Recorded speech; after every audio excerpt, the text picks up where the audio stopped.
The responsibility of truth in public discourse is one of the most important lessons a democracy can teach its people. In any society that values freedom and justice, words carry weight.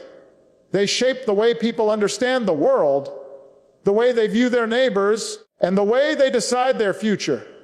When truth is handled with care, it binds people together with a shared understanding of reality. But when truth is twisted, ignored, or sacrificed for short-term gains, it becomes a weapon that divides communities and weakens the very foundation on which freedom stands. Public discourse is more than just politicians speaking on television or commentators debating on stage. It is the ongoing conversation of a nation, the dialogue in homes, classrooms, places of worship, and workplaces. It is where ideas are tested, challenged, and refined. That process only works if there is some agreement on what is real and what is false. Without truth as a foundation, debates collapse into chaos, and disagreements turn into anger because people are no longer arguing from shared facts, but from completely different worlds. Misinformation has the power to travel faster than ever before. In the digital age, a falsehood can spread across the world in seconds, reaching millions before the truth has a chance to speak.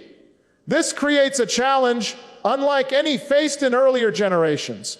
When unverified claims are repeated often enough, they begin to sound like reality, even when they are not. That is why the responsibility for truth does not rest only on leaders or media figures. It rests on every citizen who shares, reposts, or repeats information. The small choices individuals make, whether to verify before believing, whether to question before spreading, are what determine the strength of truth in public life. But truth in public discourse is not just about facts and figures. It is also about honesty of intention. A leader can state numbers accurately but use them in a way designed to deceive or inflame. Truth demands more than technical accuracy. It demands integrity. It requires people in positions of influence to use their platforms not to score easy points or stir up resentment, but to guide others toward understanding. This responsibility is heavier for those whose voices reach farther because the damage caused by careless or dishonest words grows with the size of the audience. The erosion of truth has real consequences. When people stop believing in facts, they stop believing in institutions built to serve them. Courts, elections, science, and even basic community dialogue lose their credibility. Citizens become cynical, assuming that everyone is lying, and in that cynicism, they withdraw from participation. When participation declines, democracy itself begins to shrink because democracy cannot exist without an informed and engaged citizenry. The lesson is simple, but urgent. Truth is not optional. It is the foundation on which democracy depends. The responsibility of truth also means recognizing the difference between criticism and distortion. A functioning democracy requires debate, disagreement, and the challenging of ideas. But when disagreement turns into deliberate falsehoods about a person's character or about the system itself, it no longer strengthens democracy, it weakens it. Every society must learn to tell the difference between fair debate and destructive distortion. This distinction is not just academic, it is what keeps freedom alive. There is also an educational dimension to truth. Young people learn from what they see in public life. If they grow up watching leaders distort facts without consequence, they learn that dishonesty is acceptable. If they see communities reward those who spread anger and lies, they internalize the idea that success comes through manipulation rather than integrity. But if they see truth honored, if they see honesty rewarded, then they learn to build their own lives on the same foundation. What is modeled in public discourse does not stay in politics. It flows into culture, into families, and into the next generation. Truth requires courage. It is not always popular. It does not always win applause. Sometimes it means saying what people do not want to hear. Sometimes it means standing against the tide of misinformation that feels more comfortable or convenient. But courage in defense of truth is what separates genuine leadership from mere popularity. Leaders are not called to echo back what is easiest or most profitable. They are called to speak with integrity even when it costs them. Citizens, too, must have courage in defending truth. It is not enough to shrug when falsehoods spread, nor to remain silent in the face of distortion. Silence allows lies to root themselves in the public mind. Speaking up, respectfully but firmly, becomes a civic duty. This is not about winning arguments for one side or another. It is about protecting the shared reality that allows democracy to function at all. The responsibility of truth in public discourse teaches us that words are not free of consequence. They shape what people believe, how they vote, and how they treat one another. They can inspire unity or ignite division. They can build trust or sow suspicion. The difference between those outcomes rests on the willingness of leaders and citizens alike to treat truth, not as a tool to be bent for advantage, but as a treasure to be safeguarded. If we commit to that responsibility, then public discourse becomes a place where ideas are sharpened, communities are strengthened, and the future is built on solid ground. If we neglect it, then discourse becomes noise, democracy becomes fragile, and freedom becomes vulnerable. The choice, as always, belongs to the people who carry the responsibility of truth every time they speak, listen, or share. Democracy has always thrived on disagreement. It is built on the idea that free people will not always see the world the same way, and that this diversity of thought, when channeled into healthy debate, makes a nation stronger. But there is a line between disagreement that strengthens democracy and division that tears it apart. The call for civil engagement over division is a reminder that while our voices may differ, the manner in which we use them matters just as much as the ideas we express. Civil engagement is not about silencing dissent or forcing uniformity. It is about fostering a culture where people can disagree without losing respect for one another. It teaches that argument should be directed at ideas, not at the dignity of those who hold them. When disagreements descend into personal attacks, when debates become insults rather than exchanges, the democratic spirit is compromised. At that point, politics becomes less about solving problems and more about scoring points, less about finding truth and more about humiliating opponents. That kind of division benefits no one except those who profit from chaos. The challenge of our time is that division is often easier to stir than unity. Anger spreads faster than reason.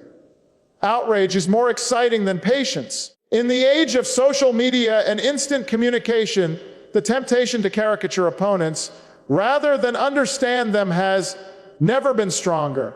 Civil engagement asks us to resist that temptation. It calls for a higher standard, one where listening is valued as much as speaking, and where the goal is not victory at any cost, but solutions that serve the greater good.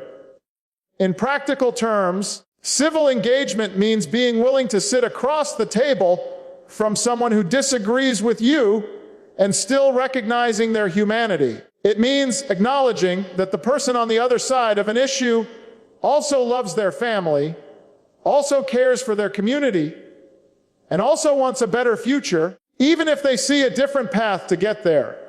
When engagement begins with that basic respect, disagreement becomes less threatening and more productive. It opens the door to compromise, innovation, and progress. Division, on the other hand, shrinks the democratic space. When citizens retreat into tribes, political, cultural, or ideological, they stop seeing opponents as fellow citizens and begin to see them as enemies. That mindset poisons public discourse. Instead of asking, what is right for the country? People ask, what will make my side win? And when winning becomes more important than the truth, the very purpose of democracy is lost. Democracy is not a zero-sum contest.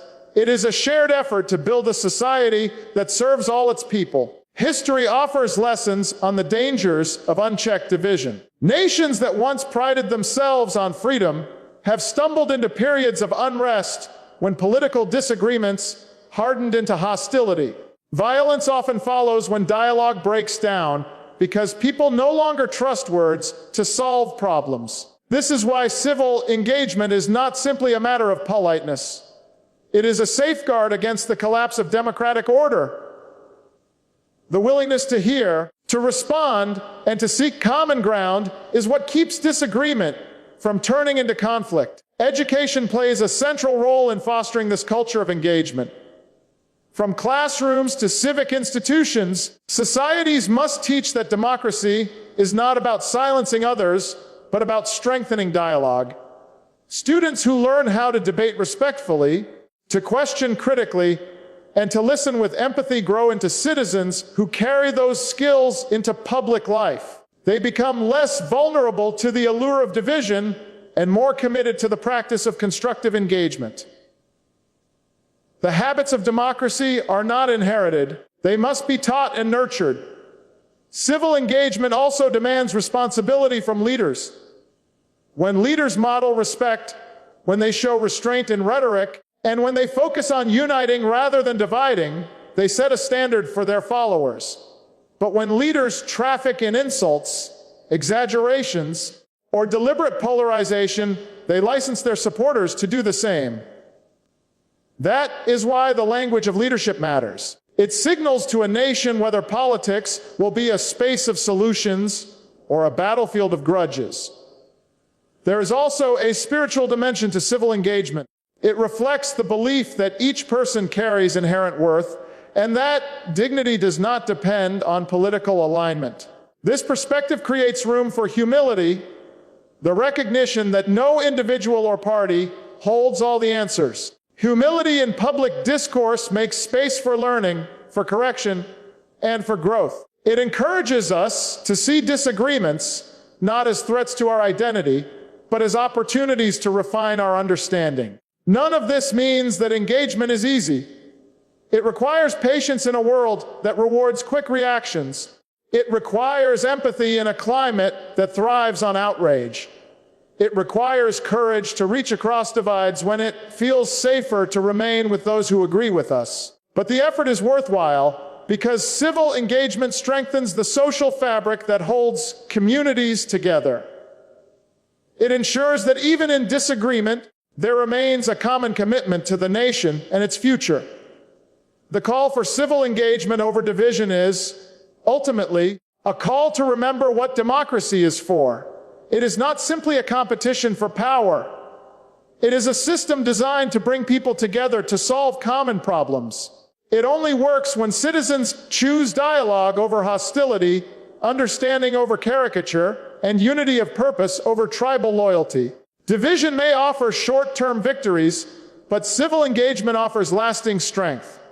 When a nation embraces that call, it builds a democracy resilient enough to withstand disagreement, diverse enough to accommodate differences, and strong enough to hold together through trials. And that is the promise of civil engagement, not that all voices will agree, but that all voices will matter, and that in the end, the country will be better because its people chose to build together rather than to break apart.